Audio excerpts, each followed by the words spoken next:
ఎందుకు హిందుత్వం మీద ఇంత అణచివేత? ఇది నా ఒక్కడి మీదే జరుగుతున్న దాడిని అనుకోవట్లేదు.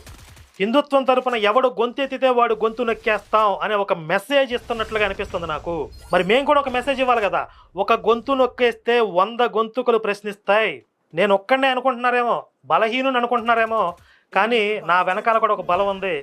అదేంటి అనేది మనం చూపించాల్సిన అవసరం కూడా ఉంది. ఇప్పుడు నేను చాలాసార్లు చెప్పే మాటే, మొన్న 9th యానివర్సరీలో శ్రీ ప్రణవానందదాస్ ప్రభుజీ వారు చెప్పారు, కరుణాకర్ ఇంత అగ్రెసివ్గా మీరు పనిచేస్తూ ఉంటారు కదా, మీకు రక్షణ ఏంటి, ప్రొటెక్షన్ ఏంటి అని నేను కరుణాకర్ని అడిగితే, నేను భగవంతుని నమ్మాను, ఆయన కోసం పనిచేస్తున్నాను, ధర్మం కోసం నేను పనిచేస్తున్నాను, నన్ను ప్రొటెక్ట్ చేసే బాధ్యత భగవంతుడిదే అని నమ్మి నేను ముందుకెళ్ళిపోతాను అని కరుణాకర్ మాతో చెప్పాడని చెప్పి ప్రభుజీ వారు చెప్పారు. ఇది నేను చాలామందితో అన్న మాటే. అది నేను కేవలం మాటల వరకే పరిమితం కాదు, త్రికరణ శుద్ధిగా దాన్ని నమ్ముతాను. ఇప్పుడు ఇంత థ్రెట్ ఉన్నప్పటికీ